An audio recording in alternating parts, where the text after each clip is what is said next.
ahead and get into the what's happening off campus part of this, and let's review the data.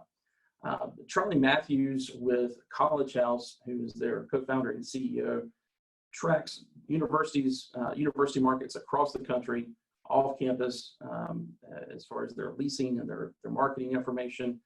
I will hand things over to Charlie here in just a second. Well, hey, thanks. First and foremost, thanks for letting us be a part of this. I know it's a little different from the norm for everything you had planned for the summits this year. So, so far so good on the ancillary execution on this thing.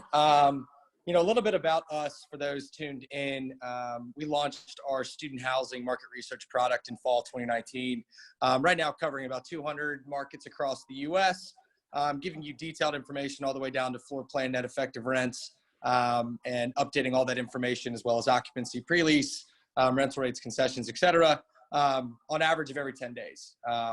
So what Wes asked us to do is kind of dive in and look at COVID's impact more so on a regional level,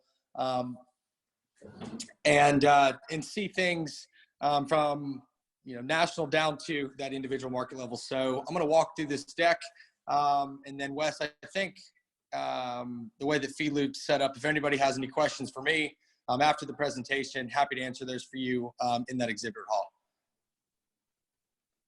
Yeah, that's correct. We'll do that in exhibit hall. Cool. Alrighty. So let's see, we'll dive into here. So again, about our platform, we're tracking roughly 22,000 properties across the U.S., a little south of 1 million purpose-built beds, and then 197 markets. This was as of last week, so up to 200 now. And let's dive into national occupancy. So this breaks down as of May 1.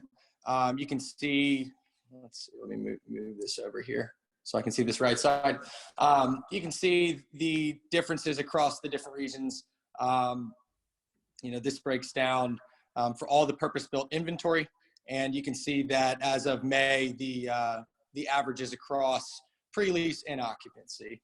And then moving over here to average rate per bed, you can see the breakdowns here. The Northeast traditionally higher rents, and you can see how the differential rates on an average break down across each market. Okay, and then development pipeline. So this breaks down everything from fall 2020 out to 2022. Roughly 86,000 beds across the next 2-3 years. And I'll get into a little bit more how that's relevant to the Southeast region here on the next few slides. Alrighty, so this goes into the analysis more so on the impact of COVID that we've been seeing.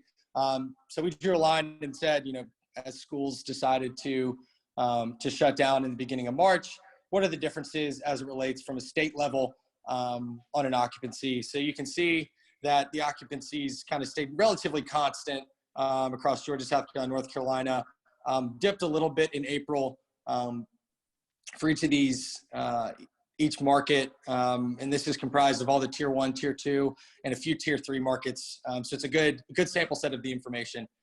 And then you can dive over here and see pre-leasing velocity as it relates to month over month. If anybody's interested in seeing this broken down in a little bit more detail, reach out to me, happy to do so. You can see the state of Georgia had a small jump from April to May. I know everything on the site level has picked up a little bit in the past couple of weeks as schools have started announcing that they'll be holding on-campus classes. So this makes a little more sense once we dive into a little bit about our information. As a new company, we're not able to show you exactly what happened this time last year. A lot of times the context of the market changes too, which we can get into, but you can see that as these states are seeing, roughly 70% occupancy, 69%, 76% in that range. There's some ground to make up over the summer. That is for certain. So diving into average rates per bed, you can see a little bit of a dip in a few markets as it relates to the effects of COVID. trying to sustain leasing velocity, lowering rents a little bit. And again, seeing things have picked back up a little bit now that schools have started saying they'll be opening back up, faring decently well as it relates to kind of the month-over-month metrics.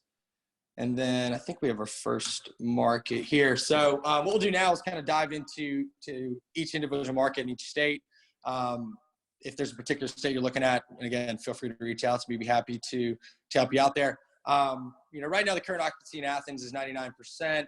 The pre-lease occupancy is sitting at an average of 91%. Average rate per bed of roughly $739, so that's a little bit above average for the Southeast. And you can see development pipeline. I know there's a lease up going on right now, the Haven in Athens, and then you've got the Mark Phase 2, and then another deal coming in 2022, kind of on the outside of downtown. Annual enrollment growth at 1%, relatively constant over the past few years. I'm actually, University of Georgia is my alma mater, so it's glad to see everything's going well in Athens. Alrighty, moving to current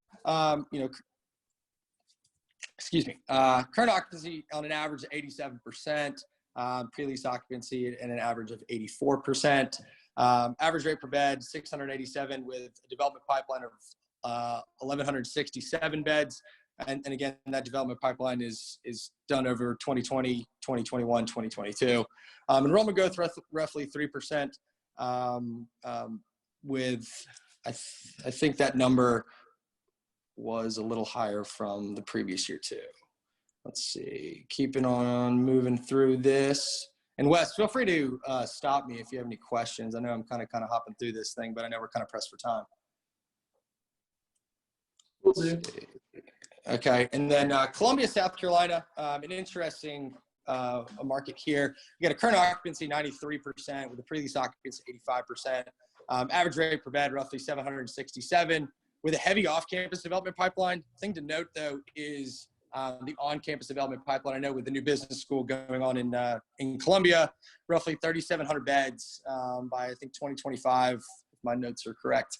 So it should be interesting to see how that plays out with the new inventory coming offline or coming off campus as well as on campus, and see how the market reacts.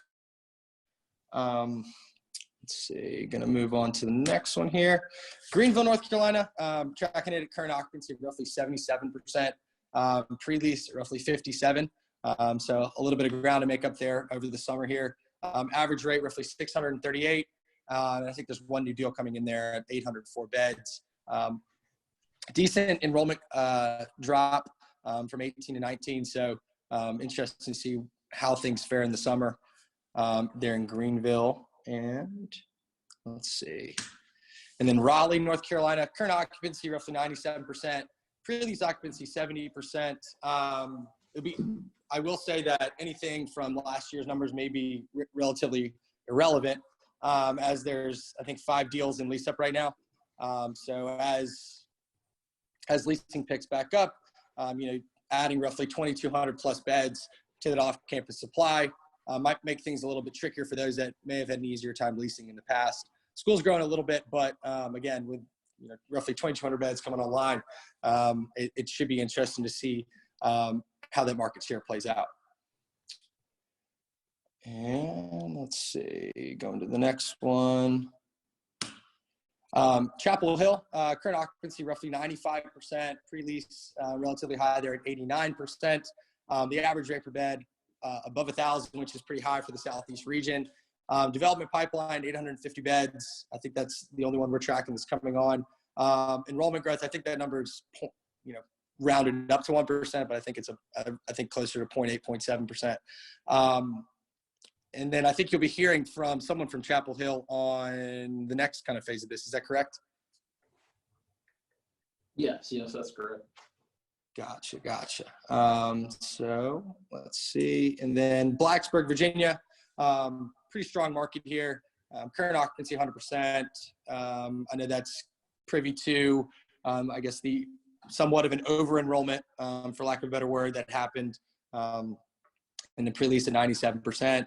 Development pipeline, I think there's a large development coming on. I think it's a hub project And then I think the Landmark guys are doing another standard there. So enrollment growth 3%. Everything's looking good. I think there's a lot of eyes on that market as well. And then Orlando, Florida, current occupancy roughly 98%, pre-lease at 80%. Average rate 804. And then on the development pipeline, I know there's a few projects that are coming in around the Creative Village part of UCF that they're starting to expand. So interesting to see who all starts heading that way. And then, enrollment growth at one of the biggest universities, if not the biggest in the U.S. at 1%, fares pretty strong there for Orlando. I want to say that's the last one there, Wes. Okay.